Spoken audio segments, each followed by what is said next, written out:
everyone, it's Miss Wallace here. And Miss Mercado. And we're coming at you today with some fractured fairy tales. Today we're going to be talking about Goldilocks and the Three Bears. And we're also going to talk to you a little bit about Chinese culture. Why are we talking about Chinese culture, Miss Mercado? Well, it kind of has to do with what is a fractured fairy tale. Let's teach them. Okay. So what is a fractured fairy tale? Let's break it up a little bit. Okay. Start with the word fractured. What does that mean? Well, doesn't that mean something's broken? Yeah, it's definitely not right. So think about when you fracture your arm. Right. It's not totally broken, but it's definitely different. It's not normal like it's supposed to be. Okay. And then what's a fairy tale? Well, fairy tales are stories that we all know and love, right? Right. Treasured stories from back in the day. Like Snow White, Cinderella. Exactly. Mother Goose, nursery rhymes. Humpty Dumpty. Right. Okay. So, if we put those together, a fractured fairy tale would be a story that we know and love that's a little bit different. It's not the normal story. Okay. So different cultures have versions of stories that we know. So fairy tales that we know might be different in other cultures. I see. This makes sense because today we're going to be reading them a different version of Goldilocks and the Three Bears. Exactly. And the version that we're reading today is based off of Chinese culture. I see. So today we're actually reading Goldy Luck and the Three Pandas. Now before we read it, let's teach you a little bit about Chinese culture, okay? So in the book, they're going to be talking about Chinese New Year. It's a huge celebration for the Chinese culture.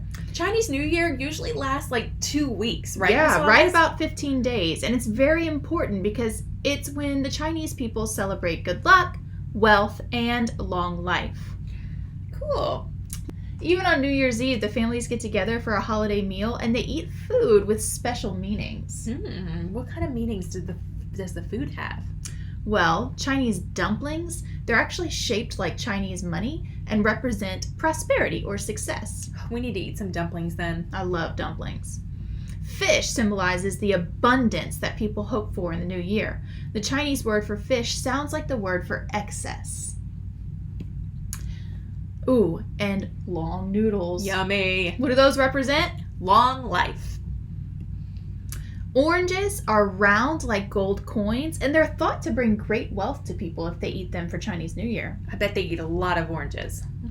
And then we have turnip cakes. They represent prosperity and rising fortune. They're usually fried during this holiday, and I found this very interesting. They're fried so that they're more brown instead of white.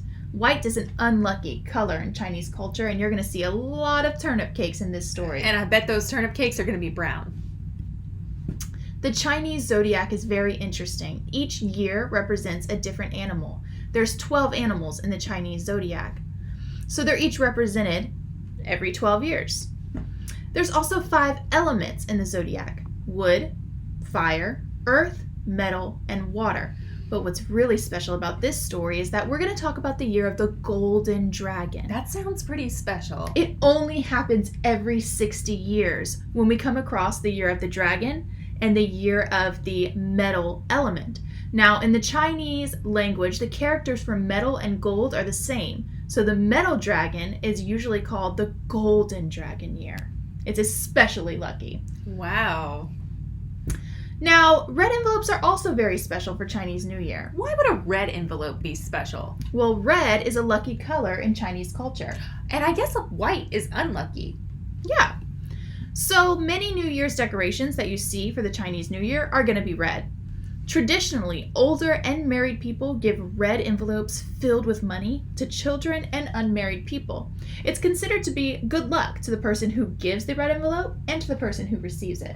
Wow, interesting. We should try and give a red envelope to somebody. Doesn't that make you just want to go make some red envelopes and give them out? Absolutely. I want good luck and I want to give it to other people. Maybe we'll make that a project at the end of the video. Great idea.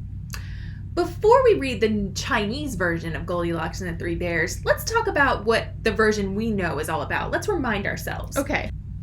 So we have Goldilocks, the blonde, curly-headed little girl, and she happens upon this house. I remember she walks in the house and there's 3 bowls of porridge. Exactly. But she tries to eat the porridge and one bowl was too hot. One bowl was too cold, but one bowl Was just right. Exactly. So then she decides she wants to sit in a chair. One chair was too hard, one chair was too soft, but one chair was just right. And then she gets tired and wants to go to bed. So she tries out 3 different beds. One bed was too hard, one was too soft, and one was just right. Well, then the 3 bears come home and find Goldilocks sleeping in their bed. Wow. Remember that story? Well, let's see what this version has in store for us. And while we're reading it, think about the similarities and differences between the version that we know and then the version that goes with the Chinese culture. Goldy Luck and the Three Pandas. Written by Natasha Yim and illustrated by Grace Zong. When Goldy Luck was born, her mother said, "Year of the Golden Dragon. Very lucky year. This child will have good luck." "She has a face as round as gold coin," said her father. "This child will bring great wealth." But Goldie had neither great wealth nor great luck. In fact, she could never seem to keep money in her piggy bank, and she had a bad habit of breaking things. One Chinese New Year, Goldie's mother woke her up and sent her to wish their neighbors Kung Hai Fat Choi. That is Chinese for Happy New Year. "But Mama, I'm still sleepy and I'm so hungry." "It'll only take a minute," her mother said. "Mr. and Mrs. Chan would enjoy a visit from you. Take these turnip cakes to share with little Chan." Now remember what we said about turnip cakes. See how these are more brown than they are white? That's good luck. "He never shares stuff with me," muttered Goldie. "It's the new year," her mother warned. "Wash away old arguments and be nice, or you'll have bad luck." Now, for Chinese New Year, it's very customary to solve those old arguments, clean your house, repay your debts. All of this is in order to start fresh in the new year. Not more bad luck. Last year, she lost the red envelope her grandmother had given her, and her best friend moved away. Remember what we learned about red envelopes? So Goldie walked next door to the Chan's apartment. She knocked on the door. No answer. She knocked again. Still no answer. Goldie gave the door a little push. It swung open, and she tumbled in, dropping the plate of turnip cakes, and they catapulted all over the floor. "Oh no!" Goldie cried. "A whole plate of turnip cakes ruined!" That was bad luck for sure. It's also a tradition in Chinese culture that for the new year you shouldn't sweep, because if you sweep, then you're sweeping away all of your good luck. She wandered into the kitchen to find a broom. On the table were 3 steaming bowls of congee, which is a Chinese rice porridge. A ceramic bowl, a wooden bowl, and a plastic bowl. Her tummy grumbled. Surely nobody would mind if she had one little bite of rice porridge. She sampled the congee from a ceramic bowl. Ugh, too watery. She tasted the congee from the wooden bowl. Yuck, too thick and clumpy. Then she slurped some congee from the plastic bowl. Just right. Before she knew it, she had eaten it all up. All that congee made Goldie even sleepier than she already was. Maybe she could just rest for a little bit and wait for the Chans. She walked into the living room and saw 3 chairs. Do you notice any comparisons? Can you see where this is going? She plunked down on Mr. Chan's massage chair. Something had steamrollered up and down her back. "Ouch!" she cried, springing to her feet. Too rough. Next, she plopped into Mrs. Chan's armchair and disappeared into the fluffy pillows. She felt like stuffing in a pork bun. "Oof," she mumbled, "too soft." Then she squeezed herself into Little Chan's rocking chair. "Whee!" she shouted as she rocked back and forth. But she pushed too hard and the chair somersaulted backwards. It hit the floor with a splintering crash. "Oh no!" Goldie exclaimed. 7 years bad luck! Or was that a mirror? In either case, she was still so sleepy. She ambled into the bedroom to find a place to lie down. Just for a few minutes, she reasoned. She climbed into a king-size bed. The mattress felt as hard as a week-old almond cookie. Ugh, too uncomfortable. Next, she flopped onto a queen-size bed. The electric bed began to fold up like a dumpling. Yikes, too scary, she said. Then she leaped off and settled down onto little Chan's futon. Ah, just right, she sighed and fell fast asleep. What's gonna happen? The Chans finally returned home. Who dropped these turnip cakes all over the floor? Exclaimed Mr. Chan. And didn't clean them up? Added Mrs. Chan. A whole plate of turnip cakes. Ruined, groaned little Chan. They headed into the kitchen. Hey, who's been eating all my congee? Demanded Mr. Chan. And who's been eating all my congee? Cried Mrs. Chan. Little Chan wailed. I don't have any congee left. Someone's eaten mine all up. Mr. Chan heard a humming in the living room. He went to investigate. Someone's turned on my massage chair, he bellowed. And someone's rumpled the cushions on my armchair, yelled Mrs. Chan. I don't even have a chair, shouted little Chan. It's been smashed to pieces. When the three Chans looked in the bedroom, Mr. Chan hollered, Someone's been sleeping in my bed. And someone's been sleeping in my bed, squealed Mrs. Chan. Look, said little Chan, it's Goldy Luck sleeping on my futon. Goldie jerked awake. Who could sleep with all that yelling going on? Mr. Chan! Mrs. Chan! She cried. I didn't mean to fall asleep. In a fluster, she jumped out of the bed and dashed home. Her mother had set out congee for her breakfast. Goldie was just about to take a bite when she thought of little Chan, who didn't have any more rice porridge in his bowl. I'm not really that hungry, she said to her mother. She went to read a book in her rocking chair. As she rocked back and forth, she thought of little Chan, who didn't have a chair to sit on anymore. I'm still sleepy. I think I'll go to bed, she said. Goldie climbed into her nicely made bed. She thought of the pillows and blankets she had strewn all around the Chan's bedroom.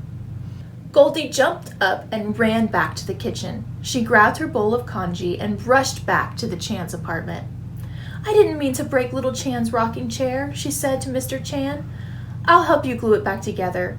I'll fix the blankets I messed up, she said to Mrs. Chan, and I'll make the beds.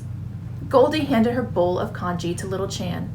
I'm sorry I ate all your rice porridge, she said, and dropped all those turnip cakes. That's okay, Goldie, said little Chan shyly. We were just about to make some more. Would you like to help? So Goldie and little Chan chopped, stirred, and steamed lots and lots of turnip cakes. Then they fried them up nice and crunchy for the New Year feast.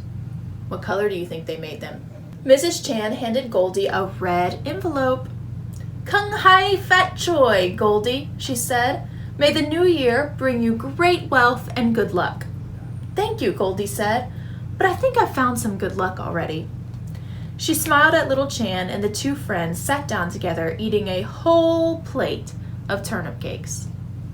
And in the back of the book, we have some awesome information about Chinese culture, Chinese New Year, and guess what they even have on the last page? A recipe to make your own turnip cakes. What a great story. What'd you think about it? I loved it, and I loved learning more about that culture. I love how you taught us some things in the beginning, because while you were reading, I was able to think about, oh, that's what a turnip cake means, or the red envelope. You saw the red envelope? Exactly. And they talked about Chinese New Year and good luck, and I love learning about other cultures and how they celebrate different holidays, and about some of their traditions. Yep. And the whole time you were reading, I was thinking, that porridge reminds me of Goldilocks and the Three Bears. So let's talk about how we can compare those two stories. We can use a tool called a Venn diagram. So this is what a Venn diagram looks like. Have you used one of these before, Miss Wallace? I've seen them. It almost looks like two circles. It exactly is two circles, but they overlap in the middle. So what you do is everything that was in Goldilocks and the Three Bears, for example, the Three Bears, that was just in Goldilocks and the Three Bears. I would write that under Goldilocks and the Three Bears. Oh, but Goldy Luck had three pandas. Exactly. So I would write Three Pandas in this spot over here because those were differences between the two stories. But there were some similarities. Right. So the similarities would go in the middle. So porridge. There was porridge in both versions of the story. I would put that in the middle because they're the same. So we want you to fill out your Venn diagram based on these two stories. There were lots of similarities and differences all throughout the book. Yeah, so your Venn diagram might look different than mine. Is that okay? Of course that's okay. Now, where can we find this Venn diagram? You can find it in the description box below this YouTube video. I can't wait for people to fill these out. Do we have any other activities they can do? I'm glad you asked. We also attached a choice board. A choice board is a board of 9 choices of different projects that you could choose from. So based on Goldilocks and the Three Bears or Goldy Luck and the Three Pandas, we gave you some options of a follow-up project that you could work on. I can choose whichever one I want to do? Whichever one you want to do. Some of them are more artsy, like drawing pictures, while others are a little more creative. In fact, one of them even involves making a red envelope for somebody. Oh, I would love to make a red envelope. So head to that choice board and decide what project you're going to work on. Can they share it with us? Absolutely! Head to the flip grid and show us what you chose to do. We can't wait to see what project you chose. Thanks for joining us today and learning a little bit more about Goldilocks and the Three Bears, a little bit more about China, and a little bit more about fractured fairy tales. We can't wait to see what you work on and come up with. See you later!